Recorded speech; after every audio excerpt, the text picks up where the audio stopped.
30వ అధ్యాయం 7వ వాక్యములో అయ్యో ఎంత భయంకరమైన దినము అది. అయ్యో అయ్యో ఎంత భయంకరమైన దినము. ప్రవక్త అంటున్నాడు అన్నమాట, అయ్యో ఎంత భయంకరమైనటువంటి దినము. దాన్ని ప్రభు యొక్క రాకడ, యేసు ప్రభు యొక్క రాకడ ఒక భయంకరమైనటువంటి దినముగా, ప్రపంచానికి ఒక భయంకరమైనటువంటి దినం అన్నాడు.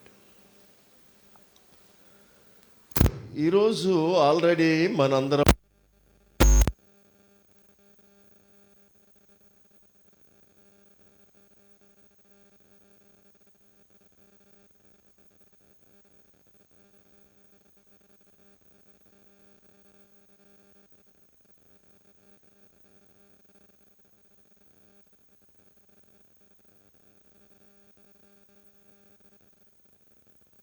ఒక మాట వ్రాస్తున్నాడు. ఆమోసు 5వ అధ్యాయం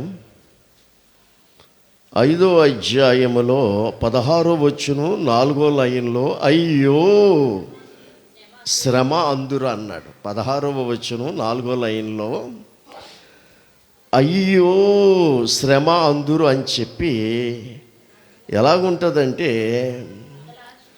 19వ వాక్యంలో 19వ వాక్యం ఎలా ఉంటుంది పరిస్థితి అంటే, ఆ మహా ఉగ్రతలో, ఆ భయంకరమైన ప్రపంచం మీదకి రాబోయే ఉగ్రతలో ఒకడు సింహము నొద్ద నుండి ఇంటిలోనికి పోయి ఈదిలో ఏమండి, ఒకడు సింహము నొద్ద నుండి తప్పించుకుని ఎలుగుబంటి ఎదురయ్యినట్లు. ఎంత సింహము దారిలో ఎదురైంది ఏమండి, దారిలో సింహం అయ్యో బాబోయ్ సింహం ఎదురైంది, ఇంకేమన్నా ఉందా అని గుండెలు చేత్తో పట్టుకుని పరిగెత్తుకుని ఏమండి ఇంటి దగ్గరికి వచ్చేటప్పటికి అక్కడ ఏది ఎదురైందంటే ఎలుగుబంటి ఎదురయ్యిందంట. అలాగుంటుంది పరిస్థితి. సింహాన్ని తప్పించుకుని వస్తే ఎలుగుబంటి ఎదురైనట్టుంది. సరే, ఎలుగుబంటిని సింహాన్ని తప్పించుకోవడానికి వాడు ఇంటిలోనికి పోయి గోడ మీద తాళం చేయి పెట్టుకుంటాం అలవాటు అంటాడు.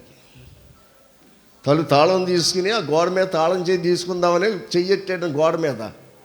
ఏముందండి అది, పాము వాడిని కరిచినట్లుండును ఆ దినం ఉండును. ఎంత భయంకరం. సింహాన్ని తప్పించుకున్నాం, ఎలుగుబంటిని తప్పించుకున్నాం. ఈ రెండింటిని తప్పించుకుని ఇంట్లో దూరదామని చెప్పి వచ్చి గోడ మీద తాళం చేయం తలుపు తీద్దామని గోడ మీద చేయడితే సరిగ్గా అక్కడ పాము ఉండి ఆ పాము ఈయన కాటేస్తే చచ్చిపోయాడంట. అంటే ఏ విధంగా అయినా సరే మనుషులు మరణాన్ని మాత్రం తప్పించుకోలేరు.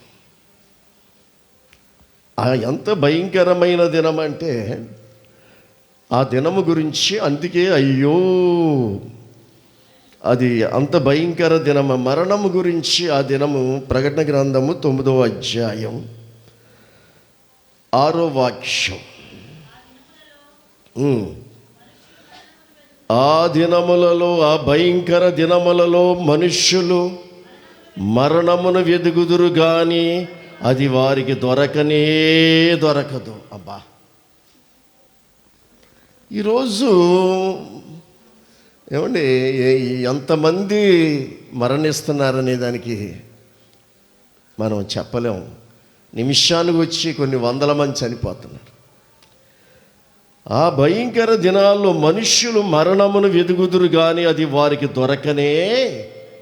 ఆ భయంకరమైన మహా ఉగ్రత తట్టుకోలేక బండి కింద పడదామని వెళితే నువ్వు మొక్కలైపోతావు. బండి వెళ్ళిన తర్వాత మళ్ళీ కలుసుకుంటా. మరణం దొరకదు. చావవలనని ఆశపడుదురు కానీ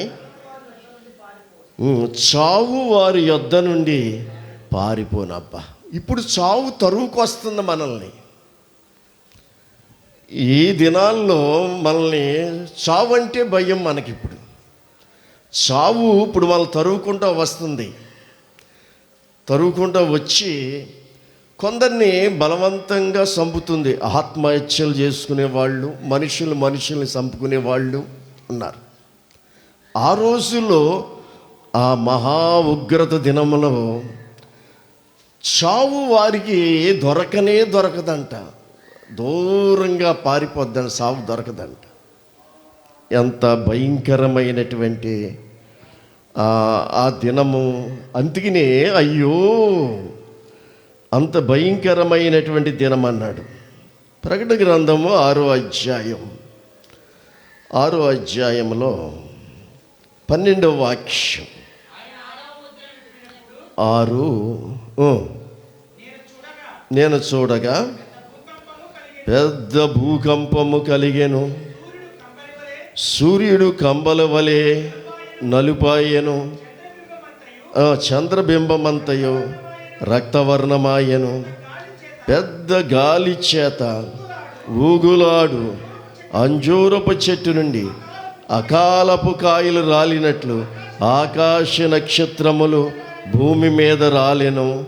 మరియు ఆకాశ మండలము చుట్టబడిన గ్రంథము వలె తొలగిపోయాను. ఎంత విచిత్రమైనటువంటి భయంకరమైన పరిస్థితి అంటే, మనం చూస్తున్న ఆకాశం ఉంది పైన, కింద మనం చాప ఎలా సొరుతామో ఒక పెద్ద తగరాన్ని చివర ఒక అగ్గిపుల్లేసి అంటిస్తే అదిలా మాడిపోతుంది. ఆకాశ మండలం అంట గ్రంథం చుట్టినట్టుగా చుట్టబడిపోద్దంట. ఎంత భయంకరం ఆ దినం. అప్పుడు ఏం జరుగుద్ది?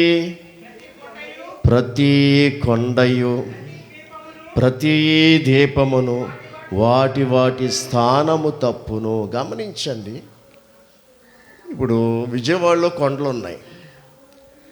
ఈ విజయవాడలో కొండలు వెళ్ళి విశాఖపట్నం ఉంటాయంట. వాటి స్థానము తప్పును. అంత భయంకరమైన భూకంపం రాబోతుంది. విజయవాడలో ఉన్న కొండలు, ఈ పక్కనేమో మరియమ్మ గారి కొండ, ఆ పక్కనేమో కనకదుర్గమ్మ కొండ ఉంది. ఇంకా చుట్టూ కొండలు ఉన్నాయి. ఈ కొండలో విశాఖపట్నాన్ని ఉంటాయంటే వెళ్ళిపోయి, విశాఖపట్నాన్ని బీచ్ లాంటి దీపాలు ఏమన్నా సముద్రం మధ్యలో ఏమున్నాయనుకో, అవి వచ్చేమో మద్రాసులో ఉంటాయంట. వాటి స్థానము తప్పును. ద్వీపాలు స్థానం తప్పిపోతాయి, కొండలు స్థానం తప్పిపోతాయి, స్థానాలు మారిపోతాయి. భూరాజులను గనులను. భూరాజులంటే ఈరోజు దేశాలను పరిపాలించే అధిపతులు. గనులు అంటే సైంటిస్టులు, మేధావులు, వీళ్ళంతా. వీళ్ళ మిలిటరీ సైన్యం, రక్షణ సైన్యం. ధనికులు, వ్యాపారస్తులు, బలిస్టులు అంటే ఇంక వీళ్ళు బాక్సర్లు, వీళ్ళంతాను. ప్రతి దాసుడు, ఉద్యోగాలు చేసేవాళ్ళు. దాసుడు అంటే ఉద్యోగాలు చేసేవాళ్ళు. ప్రతి దాసుడును అంటే ఉద్యోగాలు లేకుండా తిరిగే స్వతంత్రులు. కొండ గుహల్లోను బండల సందులోను బాబు దాక్కోవాలి. మిలిటరీ పని చేయదు. ప్రధానమంత్రులు ఏంటి, ముఖ్యమంత్రులు ఏంటి, రాష్ట్రపతులు ఏంటి, సైంటిస్టులు ఏంటి, ఇక ఎవ్వరు కూడా అయిపోయింది. ఎక్కడ కొండ గుహల్లో దాక్కోవాలి, బండ సందులు, ఎక్కడన్నా కొండ గుహ దొరుకుద్దేమో దాక్కుందామని దాగుకొని అంటారండి. సింహాసనాసీనుడై ఉన్న వాని యొక్కయు గొర్రెపిల్ల అంటే యేసుప్రభువారి ఉగ్రత మహాదినము వచ్చెను. దానికి తాళజాలిన వాడెవడు? ఎవడు తట్టుకోగలడు? ఎవడు తట్టుకోలేడు. ఎవడు తట్టుకోలేనటువంటి పరిస్థితి ప్రపంచమంతాను. తాళజాలిన వాడెవడు? మీరు మా మీద పడి ఆయన సన్నిధికిని గొర్రెపిల్ల ఉగ్రతకును మమ్మును మరుగు చేయండి అని పర్వతములతోనూ బండలతోనూ చెప్పుచున్నారు. పర్వతాలతో బండలతోటి మమ్మల్ని మరుగు చేయండి బాబు, ఈ ఉగ్రతను తట్టుకోలేకపోతున్నాం, ఈ మహా ఉగ్రతను మేము తట్టుకోలేకపోతున్నామని గగ్గోలు పెడుతుంది ప్రపంచమంతా. అందుకని అయ్యో అది భయంకరమైనటువంటి దినము అని చెప్పేసి అన్నాడు. ఇంకా చూడు, ఆ భయంకరమైనటువంటి ఆ దినములలో యెషయా 5వ అధ్యాయం, యెషయా 5వ అధ్యాయంలో పరిస్థితి ఎలాగుంటుందంటే చాలా దారుణంగా మనకు అనిపిస్తుంది. 2వ అధ్యాయము 17వ వచనం. నరుల అహంకారము అణగద్రొక్కబడును. ఏమండి, ఇప్పుడు అహంకారంగా మాట్లాడే నరులు ఆ భయంకరమైన దినములో అహంకారాన్ని దేవుడు ఏం చేస్తాడంట? అణగదొక్కుతాడంట. మనుష్యుల గర్వము తగ్గించబడును. అహంకారమేమో అనగొట్టబడుద్ది, గర్వమేమో తగ్గించబడుద్ది అనమాట. గర్వం ఆ దినమున యెహోవా మాత్రమే ఘనత వహించును, విగ్రహములు బుద్ధిగా నశించు. అది మనుషులకే దిక్కు లేదంటే బొమ్మలకేంటి? ఇప్పుడు మనుషులు ప్రపంచ మానవాళికి దిక్కులేని పరిస్థితి రాబోతుంది. అసలు ఇంకా మనుషులు చేసినటువంటి ప్రతిమలకి వాటికి ఏమంటున్నాడంటే అవన్నీ కూడా ఏమన్నా నశించి పోవును. యెహోవా భూమిని గజ గజ గజ గజ వణికింపలేచినప్పుడు, అబ్బా, ఈ భూమినంట గజ గజ గజ లేచే రోజు ప్రపంచమంతా కూడా భూమి వణకబోతుంది. లేచినప్పుడు ఆయన భీకర సన్నిధి నుండి, ఆయన ప్రభావ మహత్యము నుండి మనుష్యులు కొండ గుహలు, అది అక్కడ ప్రకటన గ్రంథంలో చదివింది, ఇక్కడ మళ్ళీ వచ్చింది. కొండ గుహల్లో దూరుదురు, నేల బొరియలలో దూరుదురు,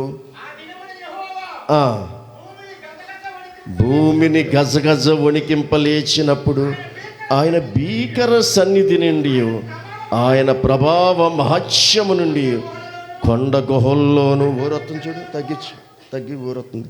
కొండ గుహల్లోను బండ బీటల్లోను దూరవలన ఆశతో నరులు తాము పూజించుటకై చేయించుకున్న వెండి విగ్రహములను, బంగారు విగ్రహములను ఎలకలకు, గొబ్బిలాయిలకి పరవేసే.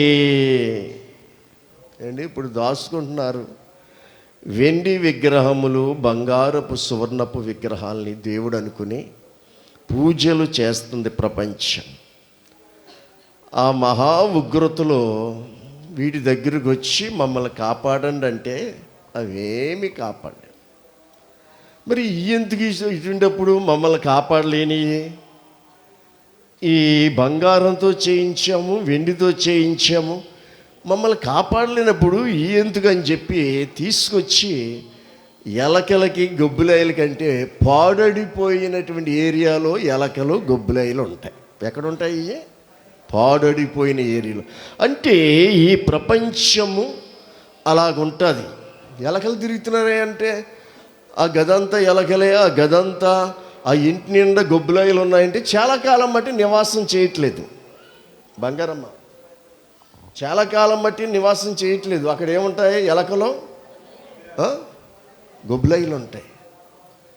పాడడిపోయిన ఈ లోకం పాడడిపోయినట్టు అయిపోద్ది. అందులో అవి విడిచిపెట్టేస్తారు, ఏమీ ప్రయోజనం లేదు.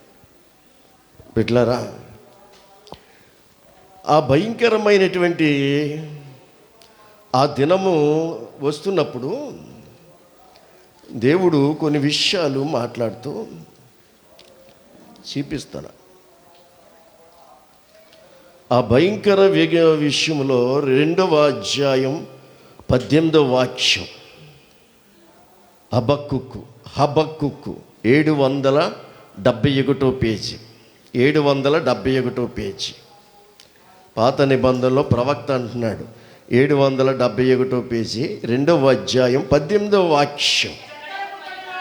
చెక్కడపు పనివాడు విగ్రహము చెక్కుట వలన యేసుప్రభు బొమ్మ చెక్కాడు. ఏ బొమ్మ? యేసుప్రభు విగ్రహం చెక్కాడు, మరియమ్మ విగ్రహం చెక్కాడు. ఇప్పుడు క్రైస్తవులు కూడా విగ్రహారాధకులే. ఈరోజు గుణదలు వెళ్ళండి, అక్కడ యేసుప్రభు వారి విగ్రహాలు, మరియమ్మ గారి విగ్రహాలు ఉంటాయి.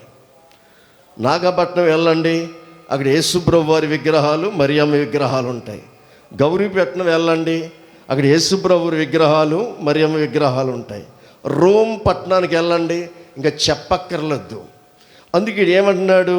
చెక్కుడు పనివాడు యేసుప్రభు విగ్రహము చెక్కుట వలన, విగ్రహం వల్ల ప్రయోజనమేమి?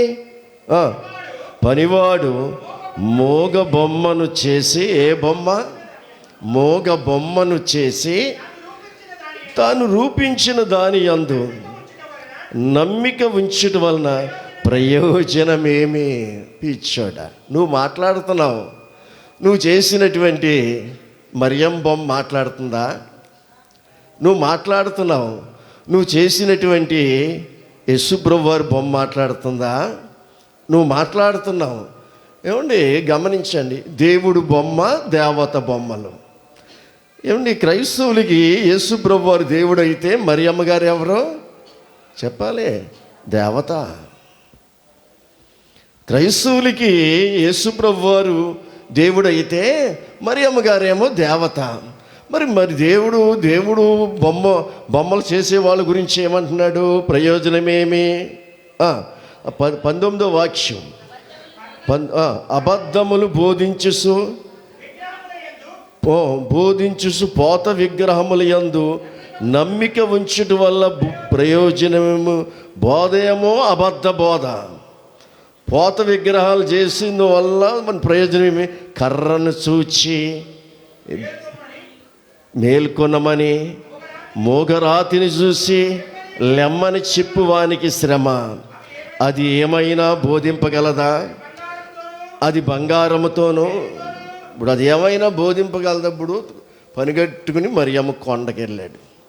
ఏమండి, పనిగట్టుకుని మరియమ్మ కొండకి పిల్లల్ని తీసుకుని, భార్యని తీసుకుని, మరొకటి గడ్డం పెంచుకుని, తల పెంచుకుని ఏమండి వెళ్ళాడు. అక్కడికి వెళ్ళిన తర్వాత ఏం చేస్తాడో? ఒక అట్టికాయలు ఎత్తాడో, ఏమండి ఒక క్యాండిల్కి ఎత్తాడో, అక్కడేమో పెడతారో, బొట్టెట్టుకుంటాడు, లెంపలు వేసుకుంటాడు, ఒక గుబ్బరిగా ఎత్తారు, టపాల్మని కొడతాడు, చక్కగా అదంతా ఎక్కుతాడు, వస్తాడు.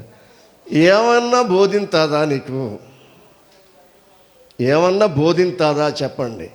ఈరోజు మోగ విగ్రహములు, క్రైస్తవులు కూడా పుణ్యక్షేత్రాలని చెప్పి మోగ విగ్రహములున్న స్థలానికి వెళితే నువ్వేదో చేసుకుని రావాల్సింది తప్ప నీకు బోధించదు. కానీ ఇదిగో యేసుప్రభు వారి సన్నిధికి వస్తే ఇదిగో నీతో మాట్లాడతాడు. దేవునికి స్తోత్రం. నీతో మాట్లాడతాడు ఆయన. ఇప్పుడు దేవుని సన్నిధిలో ఉన్నాం మన కళ్ళ ముందు ఏ విగ్రహం లేదు, ఏ మోగ బొమ్మ లేదు. యేసుప్రభు బొమ్మ కానీ, మరియమ్మ బొమ్మ కానీ, మోగ విగ్రహాలు కానీ ఏమీ లేవు. దేవుడు బొమ్మ కానీ, దేవత బొమ్మ కానీ ఏమీ లేకుండా మనం దేవుని సన్నిధిలో ఉన్నాం. ఇప్పుడు దేవుడు ఆయన మనతోటి మాట్లాడుతున్నాడు. చూడండి ఎంత చక్కని మాట. అది బంగారముతోనూ వెండితోనూ పూతబూయబడెను, కానీ దానిలో శ్వాస అంత మాత్రమును లేదు. శ్వాస ఊపిరి అంత మాత్రమును లేదు. ఏమండి, బంగారు పూత పూశారు అమ్మకి, బంగారు పూత పూశారు యేసుప్రభు వారి బొమ్మకి, బంగారంతో కిరీటాలు చేయించారు, బంగారంతో చేయించారు. ఏమండి, దొంగలు వచ్చి ఎత్తుకుపోయిన అమ్మ బొమ్మ మాట్లాడదు, యేసయ్య బొమ్మ మాట్లాడదు. అమ్మ బొమ్మ మాట్లాడదు, యేసయ్య బొమ్మ మాట్లాడదు. ఎందుకంటే ఊపిరి నాసిగా ఊపిరి లేదు కదా, ఊపిరి లేని దాన్ని పట్టుకుని దయ్యం అంటావేంటి? దేవుడు అందుకే మాట్లాడు. ఏమని 13వ వచనం 2:13 ఏమంటున్నాడు? జనములు ప్రయాసపడుదురు కానీ వారు అగ్ని పాలగుదురు. అమ్మ బాబోయ్ ఆ మాట చూడు. జనములు ప్రయాసపడుదురు కానీ వారు ఏమవుతారంటే అగ్ని పాలగుదురు. కష్టపడి రాత్రులు పగలు కష్టపడి అబ్బా పలానా నాగపట్నం పుణ్యక్షేత్రానికి వెళ్ళాం, పుణ్య నదుల్లో స్నానం చేసాం, అక్కడికి వెళ్ళొచ్చాం. జనులు ప్రయాసపడుతున్నారు. ఏమండి, రోమ్కి వెళ్ళొచ్చాం, రోమ్లో అక్కడ మేరీ మాత అక్కడ అగ్రస్థానం, అక్కడికి వెళ్ళొచ్చాం. ఏమండి, పలానా దిక్కెళ్ళాం, ఇక్కడికి వెళ్ళాం. జనములు ఎంత ప్రయాసపడుతున్నారంటే దేవుడి గురించి. ఈరోజు ఎంత ప్రయాసపడుతున్నారంటే జనములు ప్రయాసపడుదురు కానీ అగ్ని పాలగుదురు. అబ్బా ఈరోజు నీ గుండెల్లో ఎంతమంది ప్రయాసపడుతున్నారు? వ్యర్థమైన దాని దగ్గరికి, జీవము లేని దాని దగ్గరికి, మోగ దాని దగ్గరికి, నీకు పచ్చుచ్చును ఇవ్వలేని దాని దగ్గరికి దేవుడు అనుకుని వెళ్ళి జనములు ప్రయాసపడుదురు కానీ వారు ఏమవుతారంటే అగ్ని పాలగుదురు. చచ్చిపోయిన తర్వాత నరకాగ్ని గుండానికి వెళ్ళిపోతాం. అగ్ని పాలైపోతావురా, అగ్ని పాలైపోతావన్నా. అందుకనే ఏమండి, అగ్నిలో నుంచి లాగినట్లు కొందరినైనా లాగండి, అందరిని ఎలాగో లాగలేం. కొందరినైనా మనం లాగగలిగితే దేవుడు రేపు మెచ్చుకుంటాడు. బిడ్డలారా గమనించండి.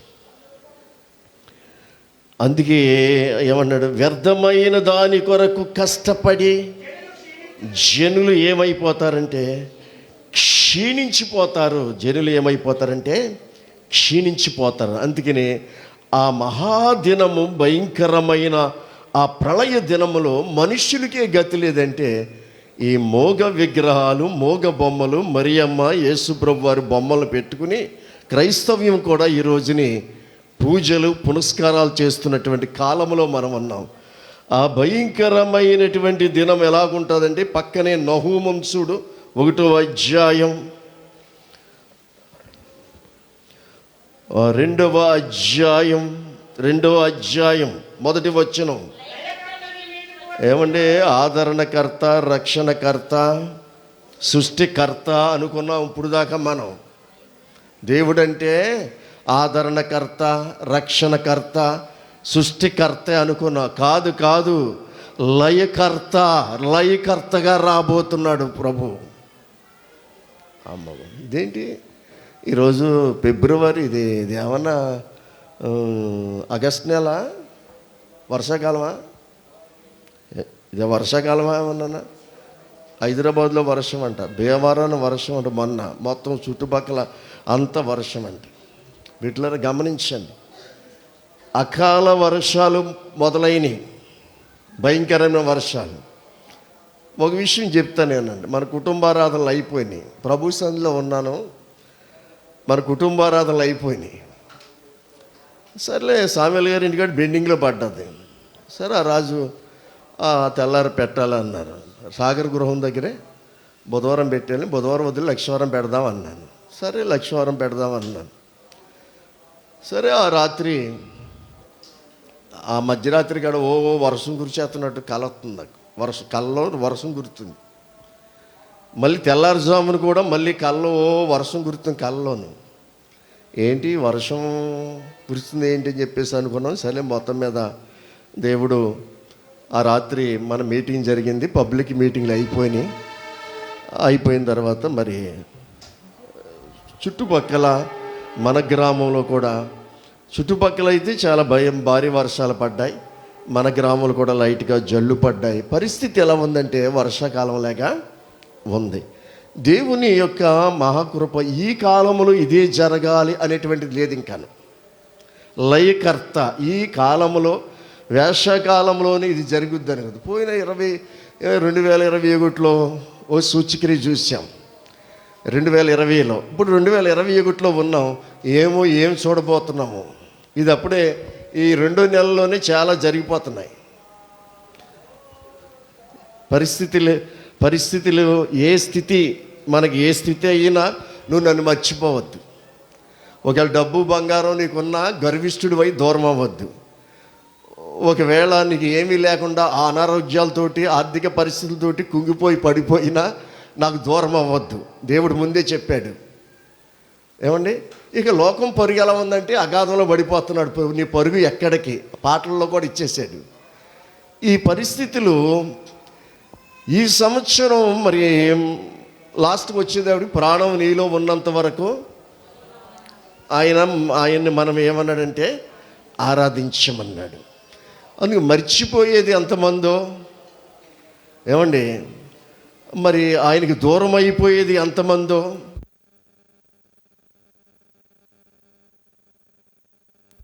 మన పరుగు ఎక్కడికి పరిగెడుతున్నామో పరిగెడితే ఎందులో పడుతున్నామో తెలియని పరిస్థితి అనేది అందులో ఉంది.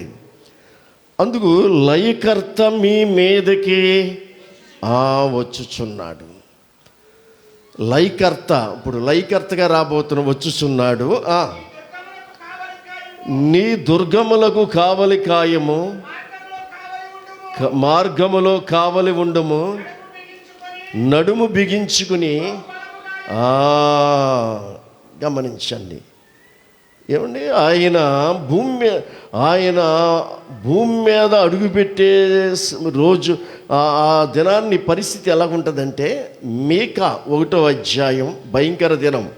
మీకా 1వ అధ్యాయము 3వ వాక్యం 1:3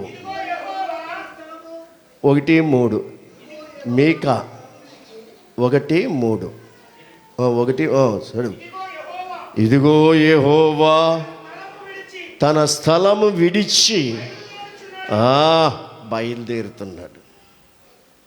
ఏమంటే ఆయన స్థలం విడిచి బయలుదేరుతున్నాడంట. ఆయన స్థలం ఏది? ఆయన ఉండే స్థలం ఏది? పరలోకములో ఉత్తర దిక్కునున్న సభా పర్వతం. బయలుదేరుతున్నాడు. ఆయన దిగి భూమి యొక్క ఉన్నత స్థలముల మీద నడవబోచున్నాడు. అండి, ఒకసారి ఇది జరిగిపోయింది. యేసయ్య ఆయన దిగి యెరూషలేము భూమి యొక్క ఉన్నత స్థలము ఇజ్రాయేల్. ఆ ఉన్నత స్థలం అంటే ప్రపంచంలో కల్లా ఆ దేశంలో ఉన్నటువంటి ఉన్నత స్థలం అని దేవుడు చెప్పాడు. అక్కడ ఆయన నడిచాడు, ఆయన కాలు పెట్టాడు, నడిచాడు. ఆయన నడవబోచున్నాడు. ఆయన నడవగా అగ్నికి మైనము కరుగునట్లు పర్వతములు కరిగిపోవును, లోయలు విడిపోవును,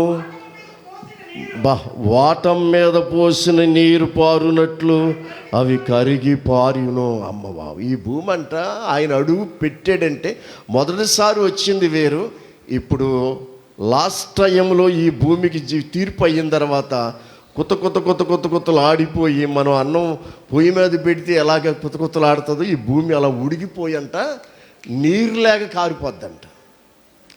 అక్కడ ఏమని రాసుకొచ్చి అగ్నికి మైనము కరుగునట్లు పర్వతములు లోయలు విడిపోయి వాటం మీద పోసిన నీరు పారునట్లుగా.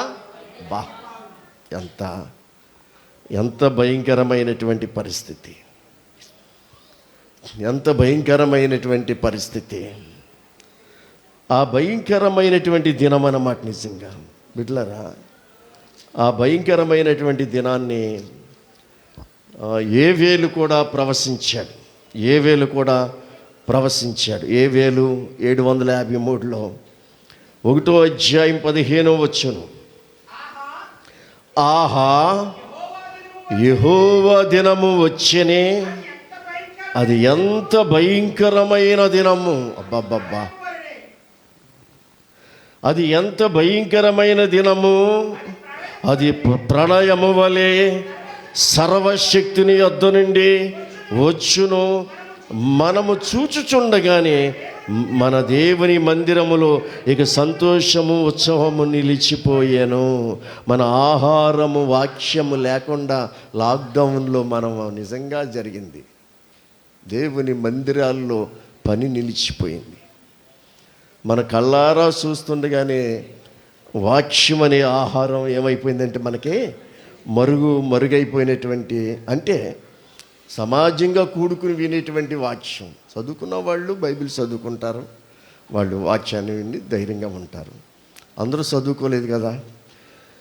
ఆ భయంకరమైనటువంటి దినము ఏవేలు కూడా, ఆ భయంకరమైన దినము రాకముందు ఎలాగుందని చూసినట్లయితే ఏమంటాడంటే 3వ వాక్యం చదువు, 2వ అధ్యాయం 3వ వాక్యం.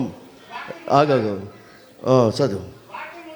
అదే మిడతల దండ్లు, వాటి ఇక్కడ ఏవేలు మిడతల గురించి చెప్పాడు. వాటి ముందర అగ్ని మండుచున్నది, వాటి వెనుక మంట కాలుచున్నది. అవి రాక మునుపు భూమి ఏదేను వనం వలె ఉండేను. అబ్బా, అంత ఈ భూమి అంట ఆ మహా ఉగ్రత మిడతల దండ్లు రాకముందు ఏదేను వనం ఎలాగుందో అలాగుంటుంది. అంటే ఇప్పుడు ప్రభు రాకడికి ఒక మాట వినండి. 1000 ఏళ్ల పరిపాలన జరగాలి. యేసు ప్రభు వారు 1000 ఏళ్ళు ఈ భూమి మీద పరిపాలన చేయాలి. ఆ 1000 ఏళ్ల పరిపాలనలో సంఘమైన మనము ప్రభుతో ఉంటాం మనం. ఇప్పుడు ఈరోజు పల్లెటూళ్ళు కూడా ఉన్నతంగా తీర్చిదిద్ది, ఏమండి, ఉన్నతంగా ఈ ప్రపంచమంతా పచ్చగా, ఏదేను తోట ఎలాగుందో అంత పచ్చగా ఈ ప్రపంచమంతా అయిపోవాలి. ఆ యొక్క అంచె దినము, భయంకర దినము రాకము 1000 ఏళ్ల పరిపాలనలో ఈ ప్రపంచమంతా అంత పచ్చగా ఉండాలి. ఈరోజు రాజకీయ నాయకులు ఏంటి, అమెరికా ప్రెసిడెంట్ ఏంటి, ఆంధ్ర ముఖ్యమంత్రి గారు ఏంటి, ఎవరైనా మన దేశాన్ని ఉన్నతంగా తీర్చిదిద్దాలనే ఆ ఆలోచనలతోటి వాళ్ళు ఉన్నారు. ఎందుకు వీళ్ళ ప్రయత్నాలన్నీ ఎందుకు చేస్తారండి? డెవలప్మెంట్ అంతా రేపు యేసుక్రీస్తు 1000 ఏళ్ల పరిపాలన చేయబోతున్నాడు. యేసు ప్రభు 1000 ఏళ్ల పరిపాలనకి ప్రపంచమంతా ఏదేను తోటలాగా అవ్వాలి. దేవునికి స్తోత్రం. అది ప్రపంచమంతా ఎలాగవ్వాలంటే ఏదేను తోటలాగా. ఆయన రాకడికి ఈ కొంత ఉగ్రత 7 సంవత్సరాలు జరిగిన తర్వాత 1000 ఏళ్ల పరిపాలన ఉంది. ఆ 1000 ఏళ్ల పరిపాలనకి మొత్తం ప్రపంచమంతా కూడా మంచి ఏదేను తోటలాగా ఉంటుందన్నమాట. వీటిని గమనించండి. అది ఏదేను తోటలాగా ఉండి 1000 ఏళ్ల పరిపాలనలో భయంకరమైన పరిస్థితి అక్కడ అదంతా రాసుకుంటూ వచ్చాడు. మహా భయంకరమైనటువంటి ఆ 1000 ఏళ్ల పరిపాలనలో తర్వాత ఒక యుద్ధం జరుగుద్ది. 1000 ఏళ్ల పరిపాలన తర్వాత యుద్ధం జరుగుద్ది. ఆ యుద్ధం గురించి కూడా మనకి ప్రకటన గ్రంథంలో రాశాడు. చూద్దాం. 7వ అధ్యాయం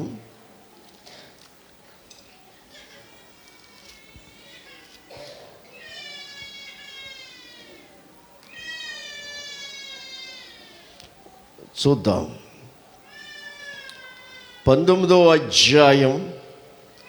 1000 ఏళ్ల పరిపాలన అయిన తర్వాత ఒక భయంకరమైన యుద్ధం జరుగుద్ది. 19వ అధ్యాయం 17వ వాక్యం. ఒక దూత సూర్యబింబములో నిలిచి ఉండుట. అబ్బా, ఎక్కడ నిలబడ్డదంట? సూర్యబింబములో నిలబడ్డదంట ఏకంగాను.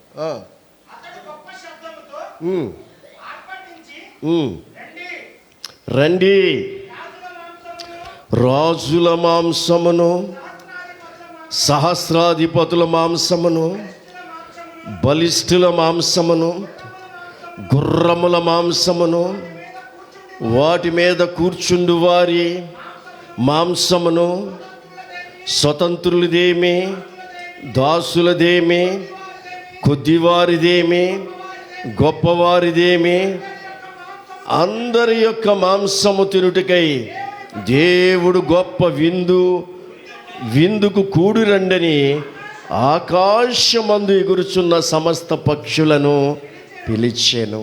7 సంవత్సరాలు ఆ భయంకరమైనటువంటి ఆ ప్రపంచానికి ఉన్నటువంటి ఆ మందుగుండు సామానం అంతా కూడా వాటిని నాశనం చేయడానికి, ఆ ఆర్గ్మెగ్దోన్ యుద్ధంలో చనిపోయినటువంటి వారిని పాతి పెట్టడానికి, ఇంకా ఆకాశ పక్షులను పిలిచి ఆ చనిపోయినటువంటి శవాల్ని తినడానికి ఆకాశ పక్షులు పిలుస్తాడంట.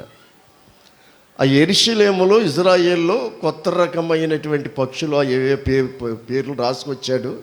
అవంట 10 ఏనుగుల్ని తినేసి అరుపుకోగలిగినటువంటి అరుగుదలు ఉంటాయంట ఆ పక్షులకి. ఒక్కో పక్షి 10 ఏనుగులను తినేసి పీక్కుని అరుపుకునేటువంటి అంత అరుగుదల ఉంటుందంట ఆ పక్షులకి. అటువంటి పక్షులు, ఆ పక్షులు సంవత్సరానికి ఒక గుడ్డే పెడతాయంట. ఈ మధ్య విస్తారంగా జరగబోయే ఆర్గ్మెన్ యుద్ధంలో జరగబోయే ఆ స్థలంలో ఈ పక్షులు ఎక్కువగా కనపడుతున్నాయంట వాళ్ళకి. ఈ పక్షులు వాళ్ళకి ఎక్కువగా కనపడుతున్నాయనంట.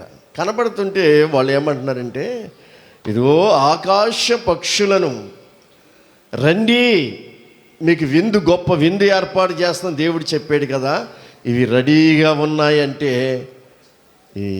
ఆయన రాకడా ఆ కార్యం జరిగే ముందు ఇప్పటి నుంచే ఇవి డెవలప్ అవుతాయి అని చెప్పి వాళ్ళు కళ్ళ ముందు ఇజ్రాయెల్ దేశంలో లేఖనాల ప్రకారం అన్ని కళ్ళకు కట్టినట్టుగా దేవుడు ఆయన ప్రజలకు చూపించుకుంటూ వస్తున్నాడు. అందుకే విశ్వాసులమైన మనము బహు జాగ్రత్తగా ఉండాలి. ఇక పరిస్థితి ఎలాగుంటుందా అనేది పాత నిబంధన భక్తులు మరొక ప్రవక్తను మనం చూద్దాం. మరొక ప్రవక్తను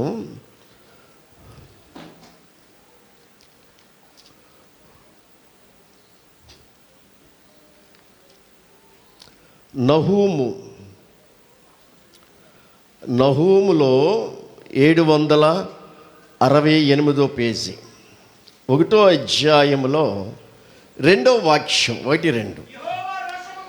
యెహోవా రోషము గలవాడై ప్రతీకారము చేయువాడు. ప్రతీకారం ఈ ప్రపంచానికి 6000 సంవత్సరాల బట్టి లేక 7000 సంవత్సరాల బట్టి ఆయన ఎప్పుడు వస్తాడో మనకు తెలియదు. దేవుణ్ణి తెలుసుకో, నిజదేవుణ్ణి తెలుసుకో అని దేవుడే ఎన్నో ఆధారాలు చూపిస్తున్నాడు. ఈ దేవుడే ఎన్నో ఆధారాలు చూపిస్తున్నాడు. ఒకడంటాడు, దేవుడు ఎక్కడుంటాడో నాకు చూపించు. ఏంటంట, దేవుడు ఎలాగుంటాడో నాకు చూపించు. ఏమండి, నిన్న మధ్యాహ్నం అనసూయమ్మ గృహంలో ఉపవాస ప్రార్థన జరిగింది. అనుకోకుండా పరిశుద్ధాత్ముడు ఒక మాట బయలుపరిచాడు.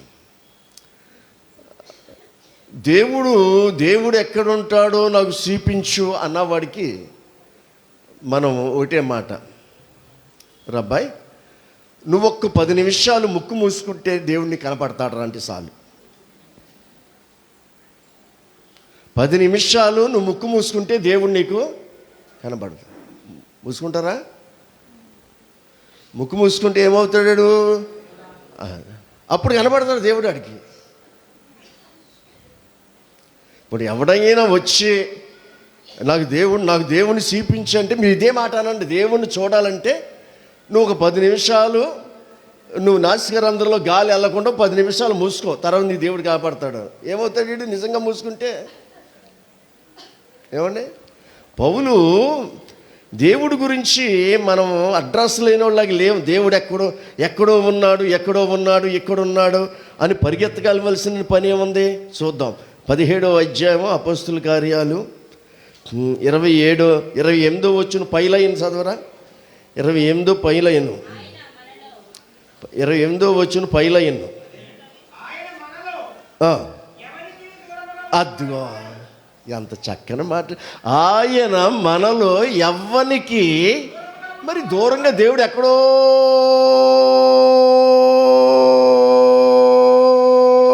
కొండ మీద ఉన్నాడు. బస్సుకి వెళ్ళిపోవాలి, బండికి వెళ్ళిపోవాలి, విమానంకి వెళ్ళిపోవాలి. ఎక్కడ దేవుడి దగ్గరికి వెళ్ళి వచ్చాను. ఏమండి పిచ్చోళ్ళు కాకపోతే ఏంటంటే మనిషి దేవుడు ఏమంటున్నాడు, ఆయన మనలో ఎవ్వరికీ దూరంగా, అసలు దూరంగా ఉండడు దేవుడు. మరి ఎక్కడికో నాగాపట్నం వెళ్ళొచ్చాను, ఎక్కడికో రోమ్ వెళ్ళొచ్చాను, గౌరీపట్నం వెళ్ళొచ్చాను, గుణదల వెళ్ళొచ్చాను. ఏమండి దేవుడు అన్నాడు ఎవ్వరికి దూరంగా ఉండేవాడు కాదు, మనమాయన యందు బ్రతుకుచున్నాము. దేవుడు మనలో ఉన్నాడు కాబట్టి మనం బ్రతుకుతున్నాం. వినండి వినండి వినండి. దేవుడు మనలో ఉన్నాడు కాబట్టి దేవుడు నాసికారంధ్రములో జీవాత్మ ఊదేడు కాబట్టి మనం ఏం చేస్తున్నాం, బ్రతుకుతున్నాము, చలించుచున్నాము, ఉనికి కలిగి ఉన్నాము. అది జీవం, చలిస్తున్నాము. దేవుడు ఉన్నాడు కాబట్టి మాట్లాడుతున్నాం, దేవుడు ఉన్నాడు కాబట్టి చూస్తున్నాం, దేవుడు మనలో ఉన్నాడు కాబట్టి నడుస్తున్నాం, చలనము కలిగి ఉన్నాం. దేవుడు నీలో ఉంటే దేవుడు ఎక్కడున్నాడో చూపించంటామండి పిచ్చోడా. దేవుడు నీలో ఉన్నాడు. ఇప్పుడు నీలో ఉన్న దేవుణ్ణి నువ్వు గ్రహించుకోకుండా ఉన్నావు కాబట్టి అది దేవుణ్ణి కనబడాలంటే ఒక 10 నిమిషాలు ముక్కు మూసుకో. అది 10 నిమిషాలు నాసికా రంధ్రములో ఊపిరి వెళ్ళకుండా ముక్కు మూసుకో, అంతే. తర్వాత దేవుడే కనపడతాడు నీకు. ఏమవుతాడు? ఏమండి గమనించండి బిడ్డలారా, ఎంత ఈ దేవుడు మానవుడికి ఏది మరుగు చేయకుండా స్పష్టంగా ఆయన ఎక్కడున్నాడు ఏంటో అని చెప్తుంటే అందుకనే ప్రతీకారము చేయువాడు యెహోవా ప్రతీకారము చేయను, ఆయన మహోగ్రత గలవాడు. యెహోవా తన శత్రువులకు ప్రతీకారము చేయను, తన విరోధులైన వారి మీద. అవును, 3వ వాక్యం కూడా చదవమ్మా. మహాబలము గలవాడు, ఆయన దోషులను నిర్దోషులుగా ఎంచడు. ఆయన ఎలా వస్తాడంట? యెహోవా తుఫానులోను సుడిగాలిలోను వచ్చువాడు. మేఘములు ఆయన పాదధూళిగా ఉన్నవి. దేవునికి స్తోత్రం. మేఘాలు పాదధూళితో సమానం అంట దేవునికి. ఎంత గొప్ప దేవుడు అండి నిజంగాను. ఎంత పాదధూళిగా. ఆయన సముద్రమును గద్దించి ఆరిపోజేయను, నదులన్నిటినీ ఎండిపోజేయను. బాషాను కర్మేలు వాడిపోవును, లెబనోను పుష్పములు వాడిపోవును. ఆయనకు భయపడి పర్వతములు కంపించును, కొండలు కరిగిపోవును. ఆయన ఎదుట భూమి కంపించును, లోకమును దాని అందరి నివాసులు గజ గజ గజమని వణుకుదురు. ఆయన ఉగ్రతను సహింపగలిగిన వాడు. ఎంత చక్కని ఆయన భయంకరమైన పరిస్థితులు రాకముందే దేవుడు మనకి చెప్తున్నాడు. అటువంటి భయంకర పరిస్థితులు, తుఫాను వస్తుంది, జాగ్రత్తగా ఉండండి, బయటికి వెళ్ళొద్దు, అలలు పెరిగిపోతున్నాయి, గాలులు వీస్తున్నాయి, చెట్లు పడిపోతాయి, కరెంటు తీగలు తెగిపోతాయి, జాగ్రత్తగా ఉండండి చెప్పినప్పుడు మనం జాగ్రత్తగా ఉండాలి. ఏంటిలే లెక్క ఏంటిలే అని చెప్పేసి బయటికి వెళ్ళామనుకో తప్పనిసరిగా బలవుతాం. ఈరోజు దేవుడు చెప్పాడు, మన ముందుకు వచ్చి ఆయన ఆత్మచేత వాక్యంతో మనలతో చెప్తున్నాడు. నీకు పదే సార్లు ఎన్నిసార్లు గద్దించిన లోబడిని వాడు హఠాత్తుగా మరణమవుతాడు. ఎన్నిసార్లు గద్దించిన, ఎంత చెప్పినా.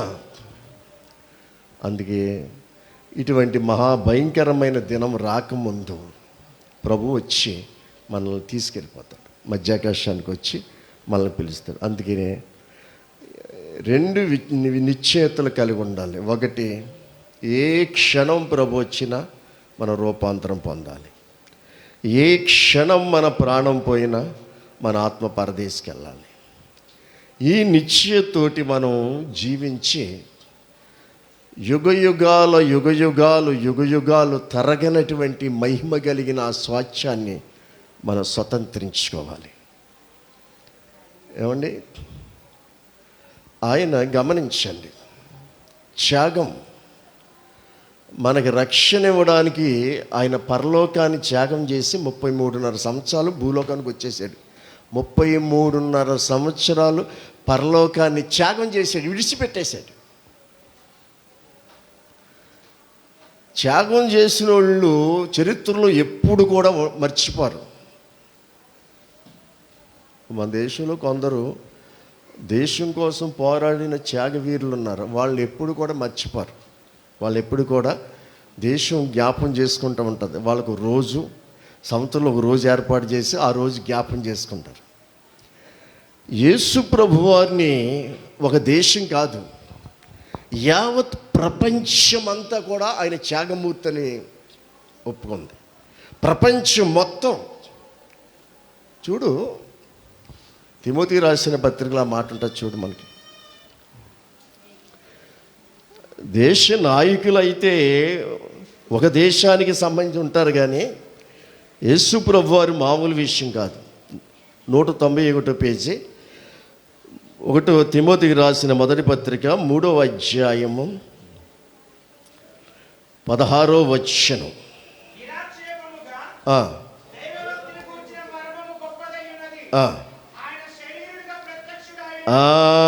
ఆయన సశరీరుడిగా ఆత్మ విషయమున ఆయన సశరీరుడిగా ప్రత్యక్షమయ్యాడు. ఆత్మ విషయంలో నీతిమంతుడని నీతిమంతు తీర్పు ఇచ్చారు. దేవదూతలకు కనబడెను, రక్షకుడని ప్రకటించబడెను, లోకమందు నమ్మబడిన. అందరూ చప్పట్లు కొట్టండి ప్రభువారికి. పరిశుద్ధాత్మ ప్రపంచమంతా అంగీకరించారు ఆయన్ని. మామూలు విషయం కాదు. యేసు ప్రభువారు అంటే లోకమందు నమ్మబడిన. ప్రపంచమంతా ఈరోజుని నమ్మవలసిందే. యేసు ప్రభు మీద ఉన్నంత విమర్శలు, యేసు ప్రభు మీద ఉన్నటువంటి వివాస్వాదము ఎవ్వరి మీద ఉండదు. మనం ఎవ్వరి జోలికి వెళ్ళాం. దేవుని వాక్యం చెప్తాం, ప్రార్థన చేస్తాం, పరిశుద్ధంగా జీవిస్తాం. ఈ 3 క్రైస్తవునికి ప్రాముఖ్యమని వాక్యాన్ని చెప్తాం, ప్రార్థన చేస్తాం, పరిశుద్ధంగా జీవిస్తాం. ఈ 3 చేస్తుంటే ప్రపంచం మొత్తం కొన్నంతా మన మీదే ఉంది. చూడండి, మీరు ఈ 3 క్రైస్తవుడు ఏం చేస్తాడంటే వాక్యం చెప్తాడు, ప్రార్థన చేస్తాడు, పరిశుద్ధంగా జీవిస్తాడు. ఈ 3. పోనీ ఏమైనా రోడ్డు ఎక్కి ఏమైనా ధర్నాలు చేస్తున్నావా, లేకపోతే ఏమైనా గొడవలు చేస్తున్నావా, లేకపోతే టెంట్లు వేసుకుని కూర్చుని మాకు అది కావాలి ఇది కావాలి అంటున్నావా? ఏం చేయట్లేదు. ఈ 3 చేస్తుంటే ప్రపంచం కళ్ళన్నీ కూడా ఇదిగో క్రైస్తవం మీదే ఉంది. ఎట్లారా? ప్రపంచం మొత్తంలో ఆయన త్యాగం చేశాడండి. ఆయన త్యాగం చేశాడు. ఆయన త్యాగమూర్తి. 33.5 సంవత్సరాలు పరలోకాన్ని విడిచిపెట్టాడు. హెబ్రీ రాసిన పత్రిక 12వ అధ్యాయం. ఆయన త్యాగం చేసిన దానికి మీకు చూపిస్తున్నాను, గుర్తుంచుకోండి. 12వ అధ్యాయం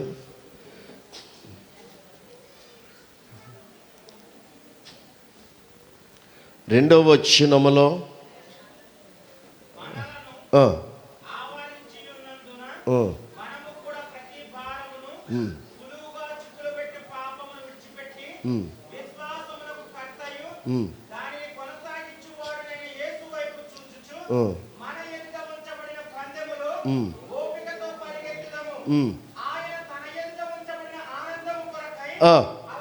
అది అవమానమును నిర్లక్ష్యపెట్టి అది సిలువను సహించి, చూసావా, అవమానమును ఆనందము కొరకు అవమానాన్ని నిర్లక్ష్యపెట్టాడు. ఆనందము కొరకు. ఒక ఆనందం పొందాలంటే కొన్ని అవమానాలు మనం పొందాలి. ఇట్లా జాగ్రత్తగానండి. ఒక ఆనందాన్ని మనం పొందాలి అంటే కొన్ని అవమానాలు మనం సహించుకోవాలి, పొందాలి, తప్పదు. యేసుప్రభు అదే, ఆయన ఎదుట ఉంచబడిన ఆనందము కొరకు అవమానమును డోంట్ కేర్. తిట్టుకోండి రా, మీరు ఎన్ని తిట్టుకున్నా నాకు సేమ్ గుట్టండు. మీరు కొట్టుకోండి, రండి, పీక్కోండి, ముఖం మీద ఎంటుకుని పీక్కోండి, కమాన్, పొడుచు ఏం చేత చేసుకోండి. అవమానాన్ని ఏం చేశాడంట? అసలు అవమానాన్ని లక్ష్య కూడా. మనం అవమానాన్ని నిర్లక్ష్య పెట్టకపోతే ఆత్మీయ జీవితంలో ఎదరికెళ్ళాం. నీ జీవితంలో ఎప్పుడైనా అవమానం జరిగితే కుంగిపోవద్దు. నువ్వు కుంగిపోవద్దు. అవమానాన్ని ఏం చేయాలి? నిర్లక్ష్య, డోంట్ కేర్ అని. సైతాను నువ్వేం ఎంతవరకు నాకేం లెక్కలేదు. నా ప్రభు ఇదిగో అవమానాన్ని నిర్లక్ష్య పెట్టాడు. కొంత త్యాగం చేస్తేనే కానీ ప్రభువు మన కోసం 33.5 సంవత్సరాలు పరలోకాన్ని ఇడిచిపెట్టాడండి. మామూలు విషయం కాదు మనం తీసుకెళ్ళడానికి. కొంచెం సహించుకొని, కొంచెం ఓర్చుకుంటే, కొంచెం ఈ ఉన్న కొంచెం సమయం తట్టుకుంటే అప్పుడంట అయ్యో బాబోయ్. ఆ రోజు మా పాస్టర్ గారు, మా సేవకులు చెప్తుంటే నేను ఏంటో అనుకున్నా, అయ్యో బాబు, అసలే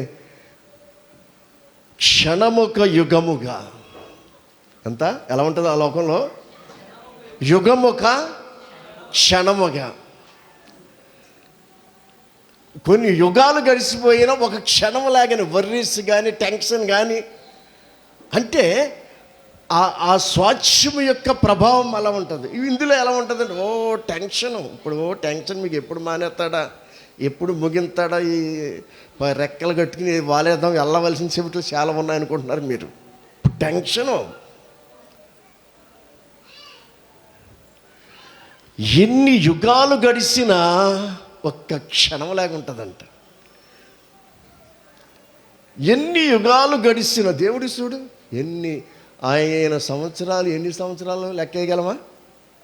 భారతదేశం ఎన్ని సంవత్సరాలు లెక్కేయగలరు? అమెరికా ఎన్ని సంవత్సరాలు లెక్కేయగలరు? ఈ భూమికి ఎన్ని సంవత్సరాలు లెక్కేయగలరు? లెక్కలేస్తారు. దేవుడికి ఎన్ని సంవత్సరాలు లెక్కేయగలరా చెప్పండి? ఆయనకి ఎన్ని సంవత్సరాలు అంటే ఆయన ఎవరికైనా పుట్టాలి కదా. ఆయన ఎవరికైనా పుట్టాడు అనుకో, ఇంకా దేవుడు ఎలాగవుతాడు? గమనించండి. అవడు ఇప్పుడు మరియాకి శరీరధారికి వచ్చాడు కాబట్టి ఆయన వాళ్ళ దేవుడు కాదని చెప్పేసి వాళ్ళ ఉద్దేశం. అదొక మర్మం. గమనించండి. ఆయన సంవత్సరాలు ఎవరో ప్రవక్త రాశాడు చూడబ్బాయి, అబ్బక్కో ఎవరో రాశాడు.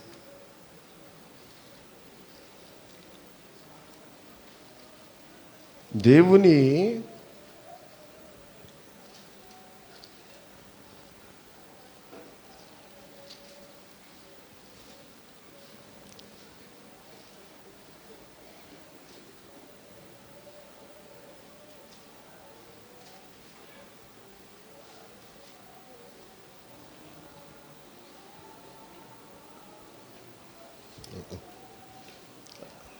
ఆయన సంవత్సరాలు అబక్కులో ఉంది కానీ అది వేరు. 3:2లో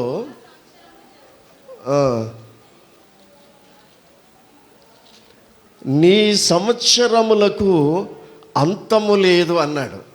చూద్దాం తర్వాత ఏదో ప్రవక్తలో. దేవుని సంవత్సరాలకంట ఏమి లేదంట, అంతము లేదంట. ఏమంటే మనం కొంత త్యాగపూరితమైన జీవితాలు మనం జీవించగలిగితే రేపొద్దుట తప్పనిసరిగా మోషే అల్పకాలము పాప. ఎంతకాలం ఇది? ఎంతకాలం ఉంటానో? అల్పకాలము. ఈ పాప భోగం ఎంత? అల్పకాలమే. నేను రాజుగారు కూతురు కొడుకుని అనిపించగా ఇష్టపడను. నాకు సింహాసనాలు, రథాలు, ఈ బంగారం, వెండి నాకు అక్కర్లేదు. దేవుని ప్రజలతోటే నేను శ్రమ అనుభవించుట, నాకే నింద అనుభవించుట మేలన్నాడు. మోషే త్యాగం చేశాడు, యేసు ప్రభు వారు త్యాగం చేశాడు, మనకు సువార్త ప్రకటించిన ప్రవక్తలందరూ వారి జీవితాలు త్యాగం చేశారు. ఈరోజు మనకిచ్చిన దాన్ని జాగ్రత్తగా కాపాడుకుని, విశ్వాసులమైన మనము జాగ్రత్తగా కాపాడుకుని కనీసం సాక్ష్యానైనా త్యాగం చేయగలిగితే, దేవుడిచ్చిన రక్షణను జాగ్రత్తగా కాపాడుకోగలిగితే మనం ఆ ప్రభువులో రాకడలో ప్రవేశిస్తాం. అప్పుడు మనం ధన్యులం అవుతాం. అదే పౌలు అంటాడు, ఇప్పటి కాలపు శ్రమలు మనం పొందబో మహిమ ముందు ఎన్నదగినవి కాదు, లెక్కేసుకోలేము. ఎందుకు పనిచేయం ఆ మహిమ ముందు? దేవునికి ఉన్నటువంటి ఆ మహిమలో ఉన్న గుణాతిశయం ఏంటంటే, ఏమండి, ఈరోజు మన లక్షణాలు, మానవుడు ఒక ప్రధానమంత్రి, ఒక ముఖ్యమంత్రి ఏదైనా చేస్తే తెల్లారినప్పటికీ ప్రపంచమంతా తెలిసిపోవాలి. పేపర్లో టీవీలు ఇచ్చేసేయండి, మొత్తం తెలిసిపోవాలి. గమనించండి, ఒక ఆటగాడు ఏదైనా గెలిచేయంటే ప్రపంచమంతా తెల్లారి తెలిసిపోవాలి. ఏదైనా దాన ధర్మం చేస్తే ప్రపంచమంతా తెలిసిపోవాలి. ఏదైనా గొప్పగాని ప్రపంచం తెలిసిపోవాలి. ఏమంటే ఈరోజు ప్రపంచమంతా ఆ బంగారు బొమ్మలు, మోగ బొమ్మలు, విగ్రహాలు, వెండి ఇవన్నీ దేవుళ్ళు అంటుంటే, నిజమైన దేవుడు నేను దేవుణ్ణి అని ఆయన బయలుపరుచుకుంటాకి ఏ మాత్రము కూడా తొందర పట్టలేదు. చూసారా? ఆయన ఒక్క సెకండు మధ్యాకాశానికి వచ్చి నిలబడితేనంట, ఒక సెకండ్ మధ్యాకాశానికి వచ్చి నిలబడితే భూమి మీద ఉన్న ప్రజలందరూ కూడా ఏం కొట్టుకుంటారంట? అయ్య బాబోయ్, ఒరే ఈయనేరా దేవుడా. ఈ మతాల్లో ఉన్న వాళ్ళందరూ కూడా ఏ మతములు ఏ దేవుడు అనుకున్నారో వాళ్ళంతా, ఒరే మన మతంలో ఈ దేవుడు అనుకున్నా, ఒరే ఈయన దేవుడు. ప్రపంచమంతానంట ఆ రోజు ప్రపంచమంతా కూడా రొమ్ము గుట్టుకుని ఈయన దేవుడు అని చెప్పి ఆ రోజు రొమ్ము గుట్టుకునే రోజు, సాక్ష్యాధారాలు ఉన్నాయి. ఓ రోజు రాబోతుంది. బిడ్డలారా, మనకి సత్యం తెలుసు, లోకానికి సత్యం అబద్ధం అనుకుంటుంది. ఆ సత్యాన్ని ఎరిగిన మనం ఆ సత్యంలో నిలిచి, అంటే వాక్యంలో నిలిచి ప్రభు రాకడికి సిద్ధపడదాం. సత్యమునకు విరోధంగా ఉన్న వారి మీద పరలోకా నుంచి దేవుని ఉగ్రత వారి మీద కోపం బయలుపడుతుంది. దేవుని కోపం బయటపడే రోజులు ఇవి. దేవుని కోపం ఏ క్షణం ఏం జరుగుద్దో తెలియదు. భయంకరమైనటువంటి పరిస్థితి. ఈ 2021లో కూడా ఎటువంటి సూచిక క్రియ చూడబోతున్నాము, ఏం జరగబోతున్నాయి. అందుకని జాగ్రత్తగా మీ మట్టుకు నీవు పొందుకున్న రక్షణ జాగ్రత్త కాపాడుకుని ప్రభు రాకడికి సిద్ధపడదాం. దేవుడి వాక్యం దీవించును గాక. తల్ల వంచండి. పరిశుద్ధుడివైన తండ్రి, అయ్యో ఆ దినము భయంకరమైన దినమని, ఆ భయంకర దినాలు రాకముందే, సూర్య చంద్ర నక్షత్రాల్లో సూర్యుడు చీకటవ్వకముందే, చంద్రుడు నాయన నలుపవ్వకముందే, ఆకాశ నక్షత్రాలు అకాలపు కాయలు రాలినట్లుగా రాలిపోకముందే, మిడతల దండ్లు రాకముందే, నీళ్లు చేదవ్వకముందే, ఈ భూమి మీద మీరు కాలు పెడితే వాటం మీద పోసిన నీరు లేక ఈ భూమి కరిపోక ముందే, లయకర్తగా ఈ భూమి మీదకి రాకముందే, మరణము పారిపోక ముందే, నాయన గజ గజ గజ గజమని ఈ ప్రపంచాన్ని, భూమిని వణికించక ముందే నాయన వచ్చి మమ్మల్ని తీసుకెళ్ళడానికి మీరు ఎదురు చూస్తున్నారు. మాకు కూడా అట్టి సిద్ధపాటును నీ భయము కలిగి నీతిగా నడుచుకున్న వారిలో ఏ జనములోనైనా మీరు అంగీకరిస్తానన్నావు. నీ భయము కలిగి నీతిగా నడుచుకుంటే నేను పరలోకానికి మిమ్మల్ని అంగీకరిస్తానని మాట ఇచ్చారు. రక్షించబడిన నీ బిడ్డలమైన మేము నీ భయము కలిగి నీతిగా నడుచుకుని నాయన నీ దృష్టికి అంగీకార యోగ్యమైన జీవితాలు మాకు అనుగ్రహించండి. ఈ మధ్యాహ్నం నాయన కొన్ని విషయాలు మీరు మాట్లాడారు. నీ బిడ్డలు నీ భయము కలిగి నీతిగా నడుచుకునే కృపను మాకు అనుగ్రహించమని ప్రభువైన యేసుక్రీస్తు వారి పేరట అడిగి వేడుకుంటున్నాం తండ్రి. ఆమేన్.